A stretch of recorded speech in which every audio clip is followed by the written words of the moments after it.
Véritable ode aux aventuriers qui ont affronté au péril de leur vie une terre hostile, la fin du monde à la couleur de l'or qu'ils ont tant cherché.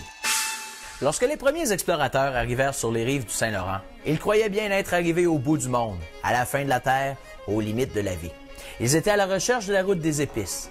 Ces aventuriers sans peur espéraient également trouver l'or qui coule dans les rivières et croyaient que l'avenir désormais allait leur appartenir.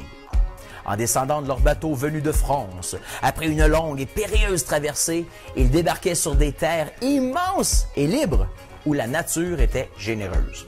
Leur nouveau monde ressemblait au paradis. Mais les premiers explorateurs se trompaient. C'était l'enfer. C'était la fin du monde. La chaleur de l'été était lourde, chargée d'humidité accablante. Elle terrassait les hommes au travail, les faisant suer à grosses gouttes. Les forêts d'épinettes, dans lesquelles se cachaient le lièvre et le chevreuil, étaient impénétrables, sombres et mystérieuses. Elles griffaient la peau, elles entaillaient les visages de ceux qui osaient s'y aventurer. Le pays était peuplé d'ours noirs, de loups et même du redoutable carcajou. Mais les bêtes les plus agressives n'étaient pas les plus grosses. Oh que non! Les malheureux, ils étaient assaillis par des nuées de maringouins assoiffés de sang. Et les mouches noires, voraces, celles qui nous soulevaient presque de terre en nous arrachant des bouts de chair. Dans de telles conditions, les aventuriers attendaient l'hiver avec impatience. Mais les pauvres n'étaient vraiment pas au bout de leur peine. Ils ne savaient pas que la saison blanche serait encore plus terrible. À peine les dernières feuilles étaient-elles rougies et emportées par le vent, qu'un froid vif, piquant et glacial s'installait.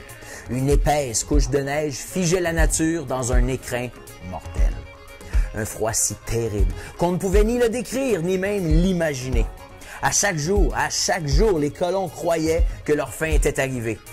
Le monde semblait avoir complètement disparu et la vie s'être retirée. Et puis, le printemps arriva et la vie reprit son cours. Les survivants avaient vaincu l'hiver et réussi à apprivoiser les éléments. Ils pouvaient désormais continuer leur quête. C'est en l'honneur de ces chercheurs de trésors et d'épices qui ont bâti un monde nouveau, à la force de leur courage et de leur détermination, que la fin du monde a été créée. Cette bière forte et parfumée est brassée avec les épices sauvages tant recherchées par nos ancêtres explorateurs. Il n'y a jamais eu d'or dans nos rivières, mais c'est désormais dans nos verres que le précieux liquide doré coule.